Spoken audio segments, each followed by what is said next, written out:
Bonjour frères et sœurs. Aujourd'hui, on continue à avancer avec notre explorateur préféré, Colette.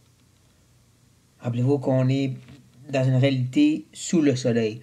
Une caverne remplie de tunnels, de désespoir, de découragement, mais aussi de lueurs d'espérance.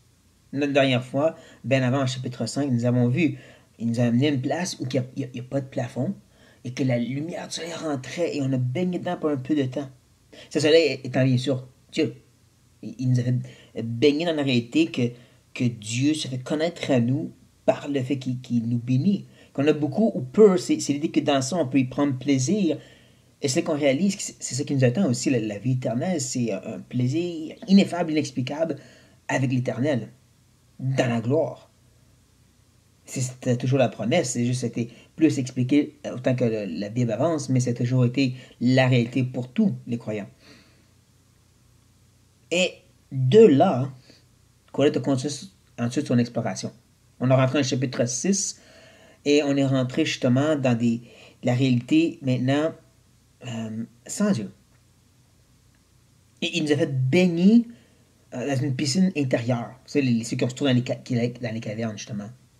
Et je dis baigner parce qu'il nous a vraiment immergés dans une méga bénédiction. Il a parlé d'un homme qui vit 2 fois 1000 ans, plusieurs enfants, et plein de richesses. Et pourtant, Dieu ne donne pas de prendre plaisir dans ces choses. Il lui manque quelque chose pour compléter le tout. Toutes ces choses très palpables ne rendent pas sa vie palpable.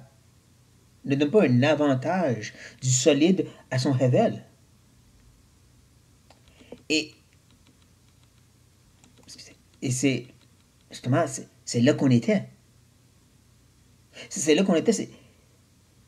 Faut pas oublier que Colette prend ce que ses lecteurs connaissaient. Dans l'Ancienne Alliance, les choses comme une longue vie et des enfants, ça faisait partie de la bénédiction. C'était de Dieu. C'était pas l'évangile de prospérité ici. C'était réellement ce que Dieu avait promis à Abraham, à sa postérité.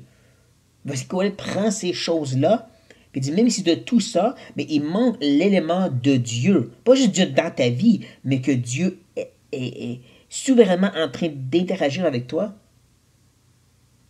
Qu'une vraie intimité avec l'Éternel. Il manque quelque chose. Ça va rester Hevel. J'ai osé prendre ceci puis l'amener dans notre réalité de la Nouvelle Alliance, l'Église, les chrétiens, et dire, on pourrait parler ici de famille, ou une bonne Église qui aime le Seigneur et qui s'aime soi-même, ou des ministères qui impactent le monde chrétien. C'est des bonnes choses qui se trouvent dans la Nouvelle Alliance. Mais en soi, ces choses-là ne sont pas ce qui donne du palpable à la vie. Il y a juste Dieu. Il y a vraiment dans cette équation que Dieu, que Colette nous donne, il manque le D majuscule pour la compléter. Il manque l'aspect Dieu pour que tout fait du sens. Même si c'est une équation bien remplie, sans le D majuscule, l'équation ne fait aucun sens. C'est sur ça qu'il va continuer l'exploration maintenant, Colette. Il va rentrer encore plus dans le découragement et utiliser une de ses expressions préférées, avantage. Alors, c'est comme un contraste qu'il fait. Vanité, Hevel, parle vraiment du fait que tout est insaisissable, fumé, transitoire. Mais de l'autre côté, il dit, oui, mais nous, ce qu'on veut, c'est chercher du palpable, de l'avantage, un gain, quelque chose de solide dans la fumée. Mais là, il va passer beaucoup de temps à nous dire comme quoi toutes ces choses que je viens de discuter, puis la réalité de la vie, et on la trouve où? On ne la trouve pas, cet avantage. Et bien sûr, on comprend encore, c'est à cause qu'il manque cet élément T. Donc, rentrons dans ce découragement avantage plus grand que Colette maintenant va nous donner. En partant du verset 7 aller jusqu'au verset 12 du chapitre 6 de l'Ecclésiaste. Nous commençons au verset 7, où il dit « Tout le travail de l'homme est pour sa bouche, et cependant, ses désirs ne sont jamais satisfaits. » Un fait intéressant, le mot désir ici, c'est le mot nefesh. Souvent, je ne dis pas comme il faut, mais ce mot hébreu habituellement parle de l'âme ou de la personne intérieure, si vous voulez, l'homme intérieur, comme nous on dirait. Donc, il y aurait comme cette idée qu'en l'intérieur de nous-mêmes, on ne trouve pas cette satisfaction, même si l'homme est en train de travailler pour être satisfait. Il fait comme un jeu de mots ici en parlant de cette idée qu'il travaille pour remplir sa bouche, mais à l'intérieur, il reste vide, spirituellement parlant. Il travaille pour le physique, mais le spirituel reste vide, sans satisfaction. Donc on voit, on commence tranquillement à réaliser, on n'a pas le palpable. C'est comme si on mange du vent à la fin de la journée. Tu n'es pas rempli dans ce temps-là. Il continue au verset 8 en disant, car. Voici pourquoi il n'y a pas cette satisfaction. Car c'est quel avantage le sage a-t-il sur l'insensé? Quel avantage a le malheureux qui sait se conduire en présence des vivants? Rappelez-vous, il y a des moments où Kohelet présente la différence entre le sage et l'insensé comme étant ce qui change tout. Il y a d'autres moments où il dit ça ne change rien s'il manque l'élément D. Mais ici, il est en train de se concentrer sur sans l'élément Dieu. Que tu aies toute cette sagesse, ça ne change rien, même si c'était plus sage que cet insensé. Tu n'as pas quand même cet avantage. Tu n'auras pas plus de palpable au Hevel. Tu n'auras pas plus de forme à la fumée. C'est justement tu es en train de travailler pour remplir un vide qui se comble jamais. Et il ajoute aussi cette idée qu'il n'y aura pas cet avantage non plus pour le malheureux qui sait se conduire en présence des vivants. Encore cette idée, il y a la sagesse, il sait comment vivre, mais le malheureux. Vous comprenez, on l'a déjà vu avant, au début du chapitre 6. Et d'autres fois aussi, ce malheureux, c'est celui justement qui n'a pas l'élément Dieu.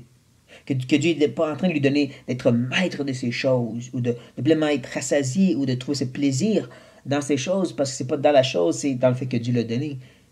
C'est lui le malheureux. C'est de quoi? De savoir comment accumuler puis réussir à la fin de la journée. Il n'y a toujours pas cet avantage palpable.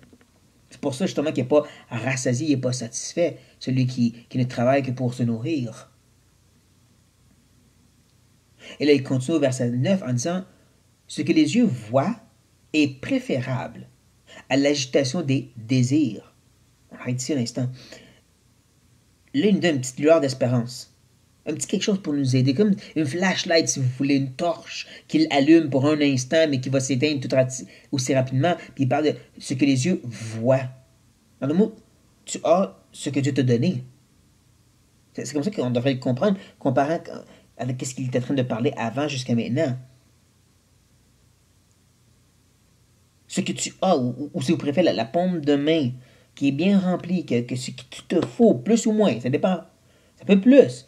Pas besoin nécessairement moins. Mais tu as la paume de main. Tu as le repos qui vient avec. Mais ça vient de Dieu.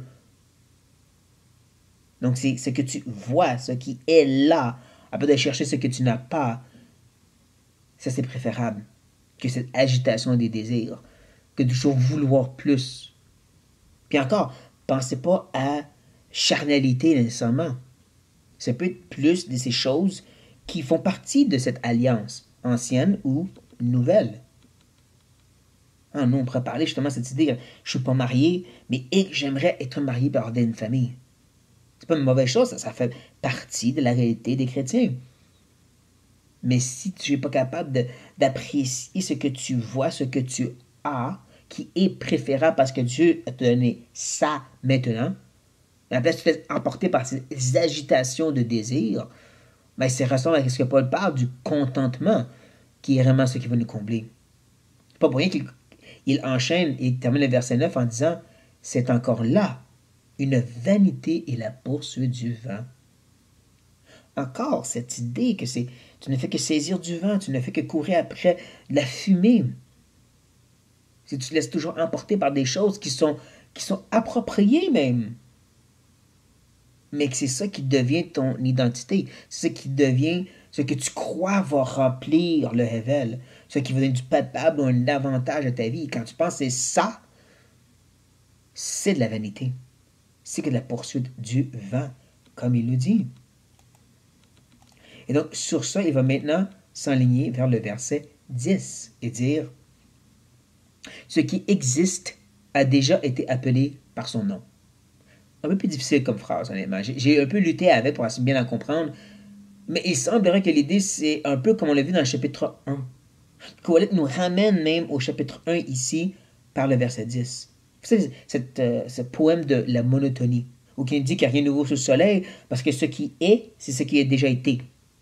Pas que la technologie n'avance pas, mais que les désirs qui poussent la technologie, c'est toujours les mêmes. Le divertissement a peut-être changé de nos jours avec les jeux d'ordinateur et ainsi de suite, les jeux vidéo, la télévision, les films.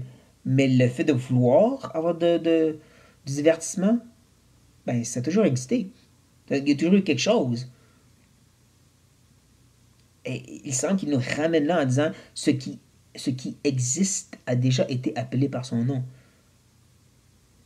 En d'autres mots, je ne suis pas en train de vous dire quelque chose de nouveau ici, en vous parlant du fait que toutes ces choses que vous courez après ne vont pas remplir le Hevel. Même si tu remplis ta vie, tu vas continuer à avoir que de la fumée. C'est pas nouveau ce que je vous dis. Ça a déjà existé, ça. On a toujours reconnu qu'il y a un manquement dans essayer de remplir sa vie de choses. Et ensuite, il enchaîne en disant, et l'on sait que celui qui est homme ne peut contester avec un plus fort que lui. Je crois ici que Colette fait référence à Dieu. Parce qu'il a déjà parlé de cette idée, justement, que c'est Dieu qui est au contrôle dans le chapitre 3. Il y a des choses que Dieu courbe et des choses qu'on ne peut pas changer, qu'on ne peut pas modifier, comme dans le chapitre 1 aussi. Qu'il y a un contrôle qu'on nous n'avons pas, qui est plus fort que nous et qu'on ne peut rien faire contre. Je crois que, comme je dis, le verset 10, c'est un ramène au chapitre 1. C'est un ramène cette réalité que je ne suis pas en train de vous dire quelque chose de nouveau. C'est Dieu qui est au contrôle. Je peux simplifier le verset 10, c'est ça. Il n'y a rien de nouveau de ce que je vous dis. C'est Dieu qui est au contrôle et tu ne peux rien faire. Tous tes efforts vont être vanité.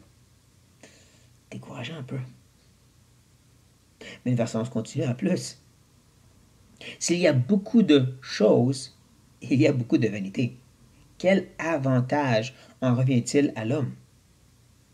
Encore, notre mentalité, c'est ben non, si tu accumules, tu vas être satisfait. Même en tant que chrétien, si j'ai un grand ministère, une grande église pleine de gens, si j'ai pas plein de monde, waouh, c'est bon ça, non? Si on a une bonne famille, puis un bon nombre d'enfants, qu'on est content d'avoir 4, 5, 6, peu importe, ça, on va bien aller, non? Mais si c'est par cette agitation de désir, ben, tu fais juste accumuler pour accumuler la vanité. Avoir ce vide qui ne satisfait pas. Il n'y a pas d'avantage dans ça.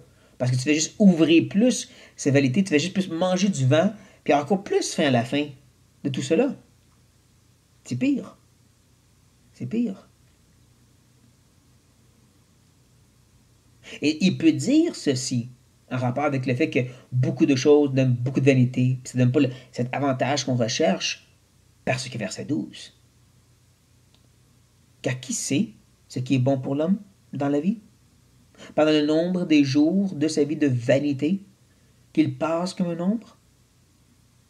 À qui sait vraiment qu'est-ce qu'il nous faut?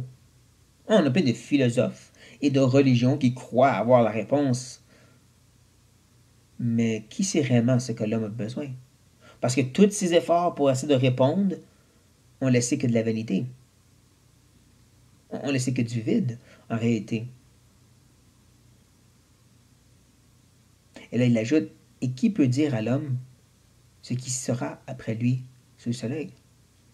Encore, ce n'est pas nécessairement que Colette ne croit pas à la vie après la mort, mais c'est qu'il est en train de provoquer dans les gens présents sous le soleil, les gens qui sont encore en vie. C'est là le temps de mettre en règle avec Dieu. C'est là le temps de chercher votre relation parce qu'après, vous ne savez pas ce qui va arriver. Et c'est drôle parce que quand vous regardez presque toutes les religions et philosophies, et peu importe, il y a toujours cette idée qu'il y a toujours de l'espérance après la mort de pouvoir régler tes problèmes. Les bouddhistes et les hindous croient à la réincarnation. Les catholiques vont enseigner cette idée d'indulgence et de messe qui vont te sortir du purgatoire, même si tout n'est plus là. Mais dans le sens, les musulmans ont cet enseignement que tu fais ce que tu peux, mais à la fin, c'est Allah qui décide, donc ça ne change rien, qu'est-ce que tu fais. Mais là, voici Colette prend cet aiguillon à bœuf pour provoquer cette réalité. Tu ne sais pas ce qui arrive après, donc c'est là le temps de chercher l'avantage. Encore pas l'idée de juste remplir ta vie de choses. C'est l'idée de trouver le palpable. Et ce solide, comme on l'a vu, c'est l'élément D. Un peu comme la vitamine D donne du calcium, du solide à tes os, c'est Dieu qui donne du solide au hevel de la vie. C'est cet aspect relationnel qui va justement donner du sens à peu importe les bénédictions, plus ou moins que tu as. Comme je dis, les contentements, Paul nous enseignerait. Ou notre identité en Christ, que le Nouveau Testament nous enseigne. C'était l'Ancienne Alliance ici, mais les vérités demeurent. C'est pourquoi ici nous devons être assez honnêtes, croyants ou non, de dire qu'on cherche toutes à remplir ce hevel de la vie, de faire du sens de notre existence. Et on est appelé donc de prendre cette provocation. Et quand on sent ce vide, peu importe ce que nous avons, même en tant que chrétiens, ça devrait nous amener à dire il manque quelque chose, il faut que j'arrête et que je revienne à Dieu. Hein, tu parles de la bonne famille, la belle petite famille, le beau petit ministère, une bonne église solide, puis à quand même dire je sens un vide. Ben, c'était Dieu qui te provoque à dire il manque de chercher la vitamine D, l'élément D qui est Dieu. T'es dans la nouvelle alliance, t'es chrétien et tout, mais il manque quelque chose. Et cette provocation de te laisser sans l'avantage, te laisser dans le hevel, c'est Dieu qui dit viens à moi. Que ceci soit autant utile apologétiquement pour appeler les gens non-croyants à la repentance et réaliser que le monde ne va jamais répondre comme Dieu peut répondre. Dieu seul, l'invisible, peut remplir ta vie du palpable, mais aussi en tant que chrétien.